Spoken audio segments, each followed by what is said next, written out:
Hi dear Scorpio, and welcome to your monthly horoscope with me, Marina, for the period between the 22nd of July and the 21st of August.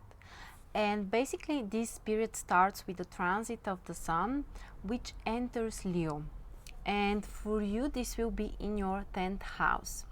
So the transit Sun will stay in your 10th house during this whole month, which means that this will be the most important area of your life.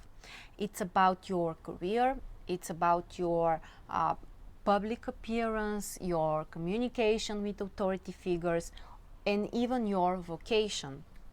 So this is an extremely important house, as we know, and it's very accentuated because not only the Sun is in your 10th house, basically on the 20th of July, Mars also entered Leo. So the Sun will join Mars in your 10th house, and this is a very intense combination.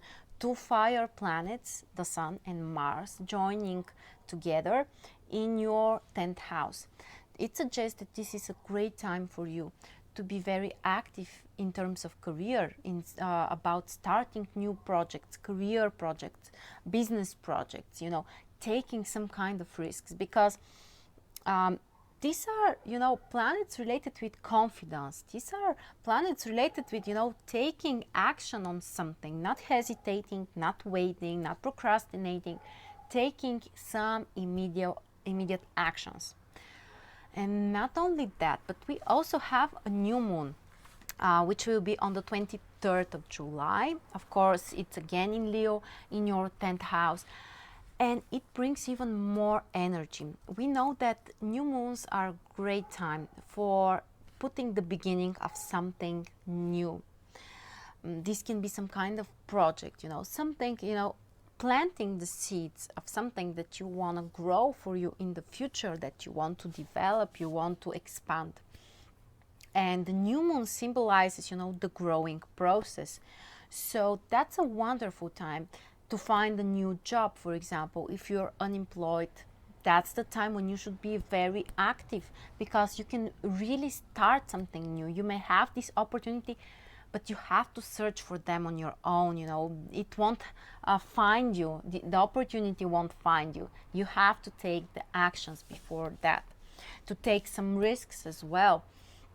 And for others, for example, who have a job already, then this can be a time when they can be promoted, or for some reason they can be acknowledged for their results, for their efforts in their work. So generally speaking, a wonderful month for your career. And then on the 25th of July, we have Mercury entering Virgo.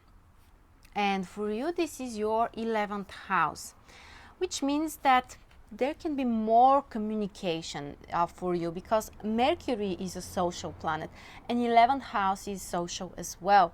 So there is, an intense social energy for you, which means that you can create new contacts, you can communicate with more people, especially if you are part of some kind of community, some kind of, group of people, or if you communicate through social media as well.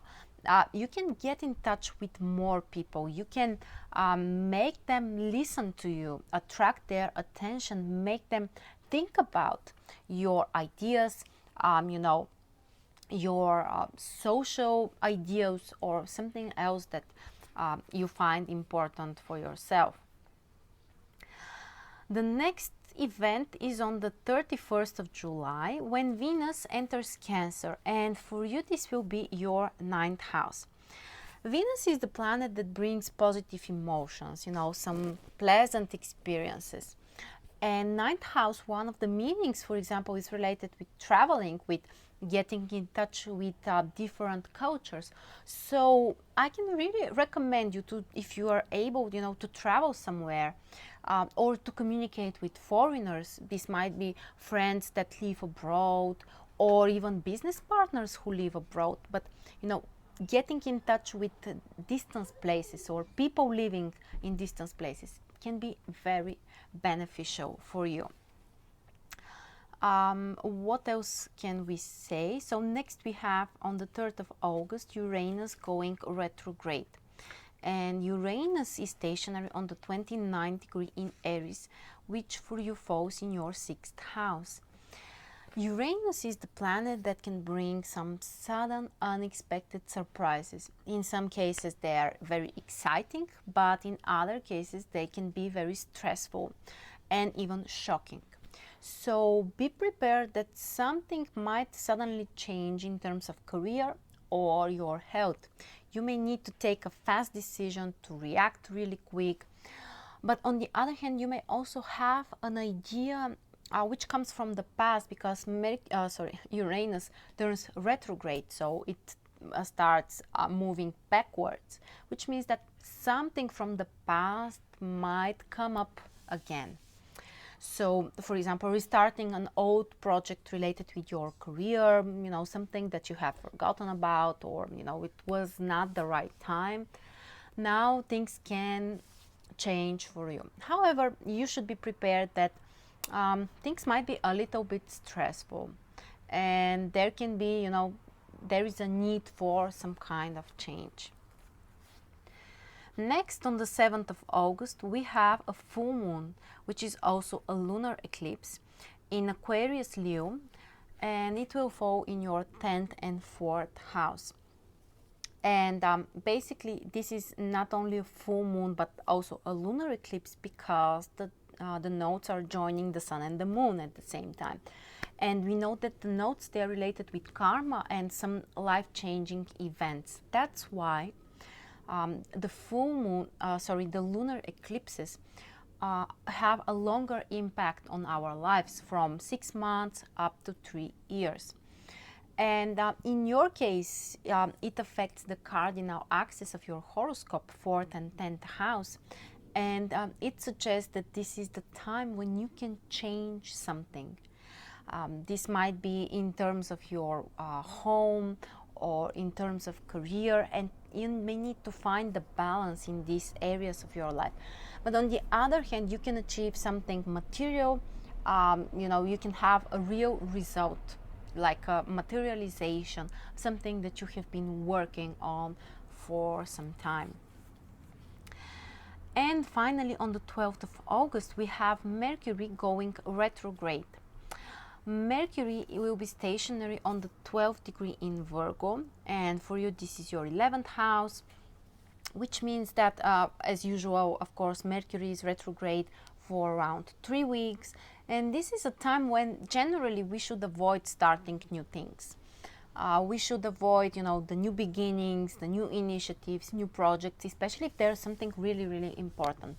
In your case, it's in terms of, your social goals, or something together with your friends, or, some kind of things that you do to when you are part of some kind of community.